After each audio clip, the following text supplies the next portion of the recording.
The room went silent. Then Catherine stood. Her first speech since battling cancer didn't just move the royals, it left them in tears. With steady words and raw grace, she claimed her place as future queen. What began as a banquet became a turning point for the entire royal family. The night Buckingham Palace fell silent. It was 7:46 p.m., a crisp autumn evening in London, and the golden lights of Buckingham Palace glowed like a beacon across the moor. Inside the palace walls, the grand ballroom shimmered under giant crystal chandeliers. Every surface sparkled. Silver trays floated between tables. The world's most powerful figures, diplomats, royal advisors, and foreign leaders sat side by side with the entire senior royal family. But despite the glitter, something in the air felt different. There was an unusual stillness, the kind of quiet that hums beneath big moments. People spoke in hushed tones, faces were serious, even the orchestra played softer than usual. On paper, this was meant to be a routine state banquet, a formality to honor visiting heads of state. But those inside the room knew better. As the opening toasts ended, all eyes turned to the podium at the front of the room. Princess Anne, elegant in a deep navy gown with her signature no-nonsense expression, stepped forward. She didn't look nervous, she looked deliberate, determined, and as she gripped the edge of the podium, her voice cut through the silence like a blade. Tonight marks a personal milestone. A ripple of attention moved across the room. Conversations stopped mid-sentence. Glasses were placed gently on tables. The room leaned in. After more than 50 years of service to the crown, I have chosen to step back from public duties. Gasps audible, immediate. Even members of the press seated along the back wall looked up, and confusion. She had served longer than anyone through scandals, correlations, losses. For decades, Princess Anne had been the monarchy's most unshakable constant. And now she was stepping aside. The silence that followed was so deep you could hear the faint ticking of the ballroom's antique clock. But then she said it, the sentence that sent the temperature in the room plummeting. The Princess of Wales will carry this work forward. Every had turned. The spotlight above shifted literally to Catherine. Seated just feet from the stage, she was dressed in flowing ivory soap, her posture perfect, her expression calm. But in her eyes, there was something deeper, a quiet resolve, a glint of emotion carefully held back. The moment had come, and she knew it. For a few seconds she didn't move. It wasn't hesitation. It was reverence. The weight of what had just been handed to her was still settling in the air. Then slowly, gracefully, Catherine stood. The sound of her chair moving back seemed deafening in the silence. Her hands gently brushed down the sides of her gown as she studied herself. Her gaze swept the room. But she didn't look overwhelmed, she looked ready. Across the table, Prince William turned toward her, eyes full of quiet pride.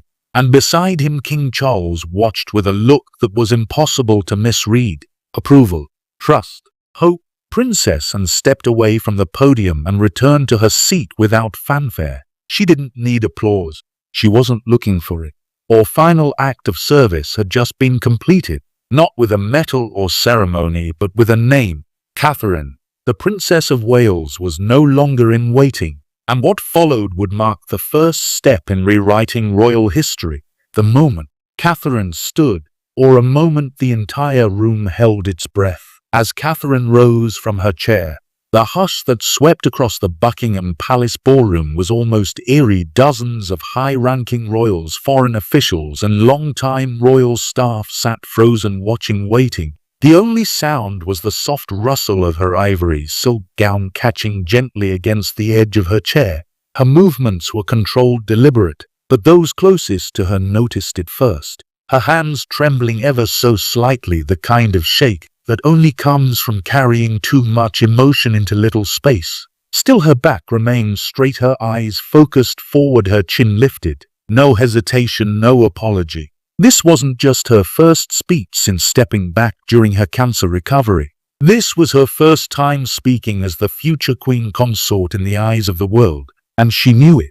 She walked slowly to the podium, every step echoing louder than the orchestra had played all night. The room was silent, staring, listening, hoping. Then she spoke. "I accept this honor," Catherine began, her voice soft but clear, "not for myself, but for the future of service." The impact was instant across the room. William, seated just behind her, reached under the table and gently touched her hand, a silent show of strength. His thumb moved ever so slightly, reassuring, steadying. Proud. On the opposite side of the room, King Charles looked down briefly.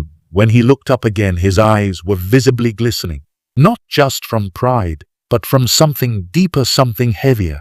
His family's future was unfolding right in front of him. Catherine didn't raise her voice. She didn't need to. Every word landed exactly where it needed to, right in the hearts of those listening. She spoke of service, yes, of resilience, yes. But she also spoke as a woman who had faced something terrifying and had returned not smaller, stronger. Every challenge, she said slowly, her voice steadying with each word, is a chance to serve with more compassion. The entire room felt it. She never mentioned cancer by name. She didn't need to. It was woven into her tone, her timing, her presence. Everyone knew what she had been through, and everyone knew what it meant that she was standing here now, in the back of the ballroom. Even the most seasoned palisades, those trained to show no emotion, were seen subtly turning away, dabbing at their eyes behind the gilded pillars. One Spanish diplomat known for being famously unimpressed by royal theatrical reportedly leaned toward his neighbor and whispered, "That's your next queen." No one corrected him as she continued. Catherine thanked Princess Anne for her decades of service. She didn't dwell, she didn't dramatize, but her words were laced with reverence, with gratitude. She called Anne a model of quiet strength and promised to carry her legacy with humility and action. By the time she finished and returned to her seat, the energy in the room had transformed. There was no polite applause, no rush chatter, just something far deeper. Not admiration, not formality. Reverence. The speech had lasted just under 4 minutes. But those minutes had reshaped the mood of the monarchy. What no one watching knew, what the cameras didn't show, was that this moment had been carefully planned for months. Behind the walls of Kensington Palace, through recovery, through pain, through training and whispered rehearsals, Catherine had been preparing for this night. It wasn't just her moment. It was the quiet beginning of something much, much bigger. The hand that passed the torch. For over 5 decades, Princess Anne was the monarchy's steel. Rain or shine, scandal or calm, she worked without fuss. More than 20,000 royal engagements, over 300 charities, and not once did she ask for praise. She was the hardest working royal, and everyone knew it. So when she announced her image during the Buckingham Palace banquet, it wasn't just a personal decision, it was a tectonic shift inside the House of Windsor. But this wasn't sudden. In secret over the last 11 months, and had been preparing someone else for her role, not just any one, Catherine, Princess of Wales. It began quietly. Meetings at Gotcombe Park, unpublicized lunches, and shared everything: her methods, her diplomacy skills, her ability to stay silent when necessary and speak boldly when it mattered. She gave Catherine her full blueprint. Service is not about spotlight, and once told her privately. It's about showing up behind closed doors. King Charles was fully aware. Sources say he even encouraged the transition, calling it the natural evolution of legacy, and saw something in Catherine's strength beneath grace. A woman who, despite her soft tone, had battled illness, relentless media pressure, and still carried herself like a sovereign in waiting. She didn't need to prove herself. She already had when and stepped away from the podium. It wasn't just a change of duties, it was the ceremonial passing of a crownless crown, and she passed it willingly. This isn't retirement, and told aides days earlier, it's passing the torch before the fire dims. I giving Catherine the stage, and wasn't stepping down, she was stepping aside. And what Catherine did next made it clear she was ready to rise. The speech that made a nation cry. When Catherine began to speak, it wasn't loud. It didn't need to be. Her voice had the one thing years of palace protocol can't train: truth. Dressed in an ivory gown with a simple sapphire brooch once worn by Princess Diana, she stood not as a symbol but as a survivor. The moment was quiet, painfully human. But then the words began. In the quiet moments of recovery, I learned something important. Every challenge is an invitation not to retreat, but to rise. And just like that, the ballroom leaned in. You could hear nothing but her voice and the occasional sniffle from diplomats trying to hold it together. Catherine didn't talk about cancer directly. She didn't have to. Her tone did it for her: gentle, but from emotional without being fragile. She spoke of service, of rebuilding, of walking with people, not ahead of them. She tied her personal journey to something bigger. The monarchy must stand for resilience, not perfection. She paused after that. The silence rang louder than applause. Even Queen Camilla, known for her restraint, looked misty-eyed, and Prince William, he never stopped looking at her. There was pride, yes, but also something deeper: respect, admiration. Catherine's message struck something inside the nation. She wasn't demanding loyalty, she was earning it. In a single speech, he reminded the public why the monarchy matters and why it must evolve. Even foreign media couldn't ignore it. By 9:30 p.m. footage of the speech had already gone viral. Headlines across France, Canada, and New Zealand all said the same thing in different words: the Queen has not arrived, but she has awakened. It wasn't about the gown, the jewels, or the venue. It was about a woman standing in front of the world, no longer asking permission to lead, but simply beginning to do so. And the next day, Palisades confirmed it was only the beginning of something much, much bigger. The hidden preparation behind her words. Catherine's speech wasn't written overnight. It was the product of months of quiet, focused preparation, far from the public eye and even farther from the palace spotlight. While the world waited and speculated during her cancer recovery, she was doing more than healing. She was studying, training, and preparing to lead. It started at Getcombe Park, where she met Princess Anne in total secrecy. Aides were told to keep the visits off internal schedules, and who rarely makes emotional gestures reportedly welcomed her with tea and a thick folder of notes. Years of experience condensed into wisdom only another royal woman could understand. If you're going to speak, and told her, make it count. Every word must mean something. From then on, Catherine's preparation became military level. Twice a week she practiced behind closed doors at Kensington Palace, in private halls, and even in an own drawing room. She didn't just memorize a speech, she learned how to speak like a royal, but sound like a human. There was coaching involved too. A former BBC voice director was quietly brought in to help Catherine master pauses, tone, and what insiders called the Queen cadence, that ability to sound calm even when delivering hard truths. She would rehearse a line, then ask, does it sound too formal? If the answer was yes, she wrote it herself. One Palisade said it was Catherine's voice from beginning to end. She made sure no one else shaped the message. Every word of the speech was carefully designed to show strength without sounding cold, and emotion without losing control. It walked the line between royal tradition and personal truth. Even the brooch she wore had meaning: Diana's sapphire pin just over her heart, a reminder of legacy, of pain, and of survival. Behind the scenes, Williams supported every step. He reviewed drafts, listened to her rehearsals, and stepped back when needed. You don't need my help, he reportedly told her one evening.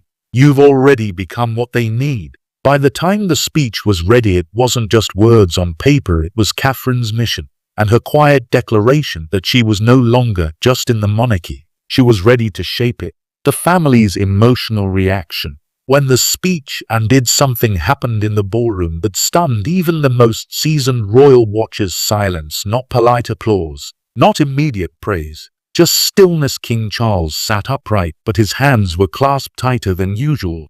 Those closest to him noticed his eyes glistening, not from age, but from pride. A royal inside or later said he didn't say a word. He didn't have to. Everyone knew what he was feeling. Across the room, Prince William didn't blink the entire time Catherine spoke. His nods, subtle but rhythmic, mirrored everything he had always believed about her. But now the world was finally seeing it too.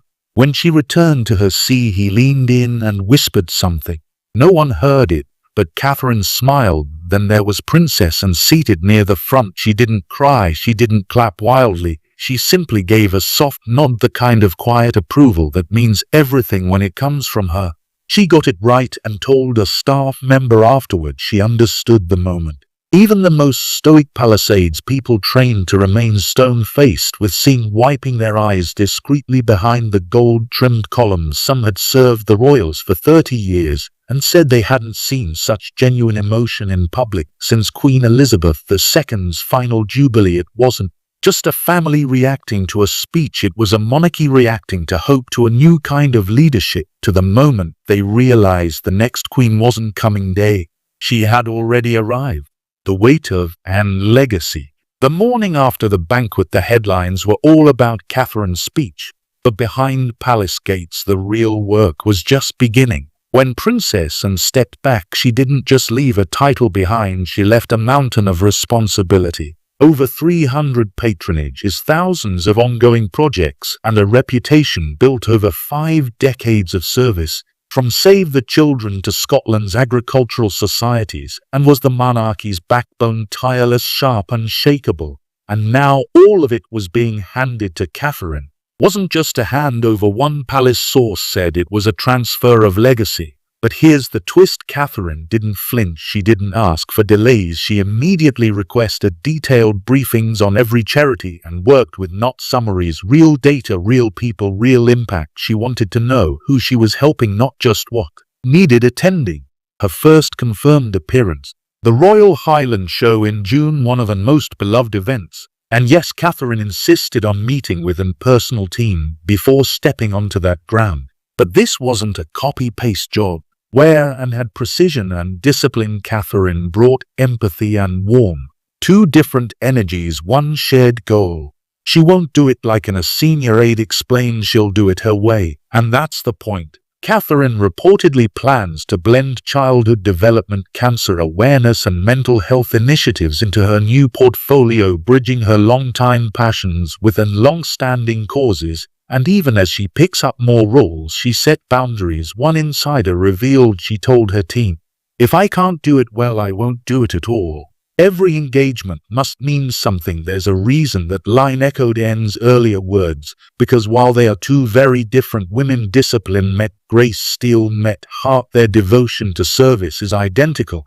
And that's why Anne chose her. She didn't pass the torch because she was tired, she passed it because she saw Catherine was ready. The public's unforgettable response. What happened online in the 48 hours after Catherine's speech stunned even palace communications staff. The clip of her words, barely 3 minutes long, exploded across platforms. By midnight, the hashtags Queen Catherine and tears at the palace were trending.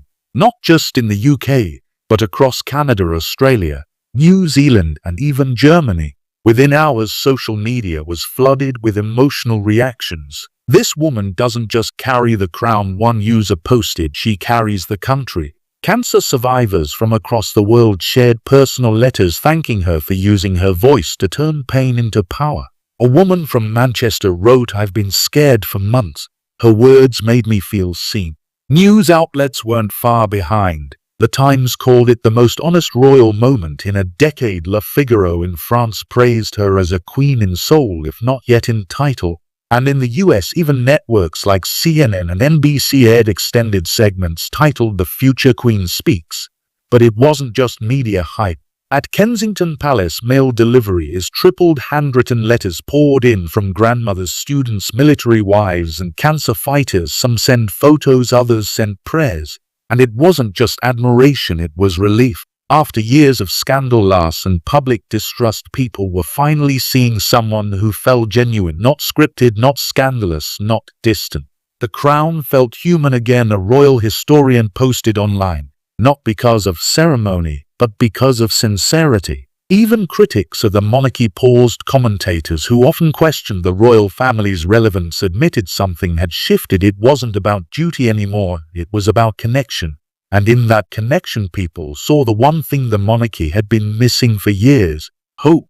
As the public watched Catherine rise, one thing became clear: they weren't just seeing a princess, they were witnessing the birth of a the queen in the making. In the days after Catherine's speech, a quiet shift began inside palace walls, barely visible to the public, but deeply felt by those who worked closest to the crown. Her schedule didn't just pick up, it transformed. She was no longer attending events to represent, she was now stepping into rooms to lead. At Clarence House, she began holding private Tuesday briefings with King Charles's top advisors. The focus was sharp: Commonwealth priorities, youth initiatives, and healthcare. Her voice wasn't just heard, it was shaping policy. Staff noticed the difference instantly. She spoke calmly, but with direction notes where minimal decisions were clear behind the scenes. Even William began making space for her growing presence. During joint appearances, he shifted to the side more often. When asked about her role, he reported, "Dudley said she doesn't need support, she's found her stride." Those who knew him best said his pride in her was unmistakable. What made Catherine's evolution remarkable wasn't just her poise, it was the way she carried legacy without mimicking it. She moved with the discipline of and the warmth of Diana, and the steadiness once seen and Queen Elizabeth. But it was all in her own voice. By mid-October, King Charles had started referring to her simply as the future in private. No titles, no palm, just trust. She started dressing with quiet intention, no bold colors and no loud patterns. Her guns were or accessories spoke louder, each one with meaning. Diana's sapphire, the Queen's bracelet and pin. She was writing her chapter sentence by sentence with symbols that told the story better than words. And she said no when offered 8 new royal patronage, as she only accepted 3. Her words to staff were sharp and unforgettable. "Every commitment I make must be lived, not just listed." It wasn't just policy, it was a principle. The palace hadn't heard something that honest and years. Catherine wasn't rushing to pee.